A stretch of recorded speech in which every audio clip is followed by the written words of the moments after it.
इस वीडियो में हम बात करेंगे 8th पे कमीशन की। आपकी सैलरी और पेंशन में कब होगा इजाफा, इससे जुड़े कुछ 5 बड़ी अपडेट्स आ गए हैं जो आपको जानना बहुत ज़रूरी है। तो इसलिए वीडियो के आखिर तक बने रहिएगा। नमस्कार, आप देख रहे हैं न्यूज़ 18। मैं हूं आपके साथ श्रुति श्रीवास्तव। केंद्रीय कर्मचारियों और पेंशनर्स की नई सैलरी के लिए 8वें वेतन आयोग ने काम तेज कर दिया है। दिल्ली के दफ्तरों से बाहर निकलकर आयोग अब सीधे अलग अलग राज्यों में जाकर कर्मचारियों की समस्याएं सुन रहा है।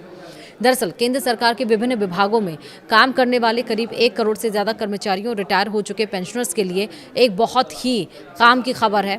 हर महीने बैंक खाते में आने वाली सैलरी और पेंशन में बढ़ोतरी का जो इंतजार आप लोग कर रहे थे, वह प्रक्रिया अब तेजी से आगे बढ़ रही है। 8वें वेतन आयोग यानी 8th पे कमीशन से जुड़ी कार्यवाही ने अब पूरी तरह से रफ्तार पकड़ ली है। जस्टिस रंजना प्रकाश देसाई की अध्यक्षता में बना यह आयोग अब फाइलों से निकलकर जमीनी स्तर पर काम कर रहा है। देश के अलग अलग राज्यों और केंद्र शासित प्रदेशों में कर्मचारी यूनियन और पेंशनर्स के गुटों के साथ आयोग की अहम बैठकें लगातार जारी हैं। अगर आप भी इस बात को लेकर उत्सुक हैं कि नया पे स्ट्रक्चर कैसा होगा, बेसिक सैलरी कितनी बढ़ेगी और पेंशन का रिवीजन किस तरह से किया जाएगा, तो 8वें वेतन आयोग की तरफ से आ रहे इन 5 सबसे ज़रूरी अपडेट्स को जानना आपके लिए बेहद ज़रूरी है।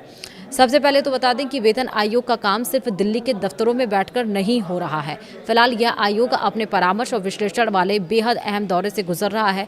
इसका सीधा मतलब यह है कि आयोग के सदस्य अलग अलग राज्यों में जाकर वहां के कर्मचारियों और उनकी यूनियनों की दिक्कतें सुन रहे हैं। दक्षिण भारत में चेन्नई यानी तमिलनाडु के भीतर 7 और 8 सितंबर को महत्वपूर्ण परामर्श बैठकें रखी गई हैं। इसके ठीक बाद 9 सितंबर को पुडुचेरी में भी सुनवाई का समय तय किया गया है। उत्तर भारत की तरफ रुख करें तो चंडीगढ़ में 16 से 18 सितंबर के बीच वहां के और आसपास के राज्यों के कर्मचारी संगठनों से आमने सामने बैठकर बातचीत होगी। वहीं राजस्थान के जयपुर में 31 अगस्त और 1 सितंबर को होने वाली बैठकों के लिए आवेदन जमा करने का काम किया जा चुका है। सैलरी का नया ढांचा तैयार करना कोई आसान काम नहीं है। इसके लिए महंगाई के सूचकांक, देश के आर्थिक हालात और अलग अलग क्षेत्रों से आ रहे वित्तीय प्रस्तावों को बारीकी से समझना होता है और इसी काम को तेजी से और वैज्ञानिक तरीके से करने के लिए आयोग ने अपने कंसल्टेंट यानी सलाहकारों की नियुक्ति से जुड़े नियमों में कुछ ज़रूरी बदलाव किए हैं। इन विशेषज्ञों की मदद से जो रिपोर्ट तैयार होगी वह पूरी तरह से सटीक और ठोस आंकड़ों पर आधारित होगी।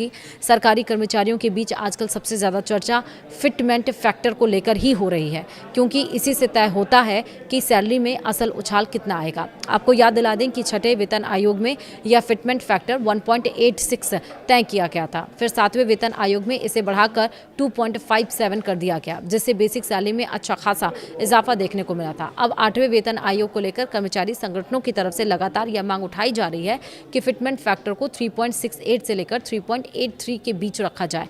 हालांकि यहां यह साफ कर देना जरूरी है कि अभी तक आयोग की तरफ से न्यूनतम वेतन, फिटमेंट फैक्टर या नई पेंशन को लेकर कोई भी आधिकारिक घोषणा नहीं की गई है।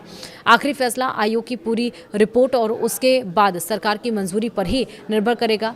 इस बार वेतन आयोग की यह साफ मंशा है कि पूरी प्रक्रिया एकदम लोकतांत्रिक और पारदर्शी रहे। कोई भी फैसला सिर्फ बंद कमरों में लेने के बजाय आयोग हर विभाग के कर्मचारी प्रतिनिधियों, स्थानीय परिसंघों और पेंशनर एसोसिएशन को पूरा मौका दे रहा है। लोग अपनी समस्याएं और सुझाव लिखित रूप में या फिर बैठकों में मौखिक तौर पर सीधे आयोग के सामने उठा सकते हैं। तय समय सीमा के मुताबिक 3 नवंबर 2025 को गठित किए गए इस 8वें वेतन आयोग को अपनी पूरी रिसर्च, सिफारिशें और फाइनल रिपोर्ट तैयार करके सौंपने के लिए 18 महीने का वक्त दिया गया है। जब देश भर में चल रही ये सभी बैठकें खत्म हो जाएंगी, तब आयोग जमा किए गए सभी आवेदनों और सुझावों को गहराई से अध्ययन करेगा। उसके बाद एक फाइनल रिपोर्ट तैयार करके केंद्र सरकार की मेज पर रखी जाएगी। जब उस रिपोर्ट पर केंद्रीय कैबिनेट की मुहर लग जाएगी, उसके बाद ही नया वेतन ढांचा देश भर में लागू होगा।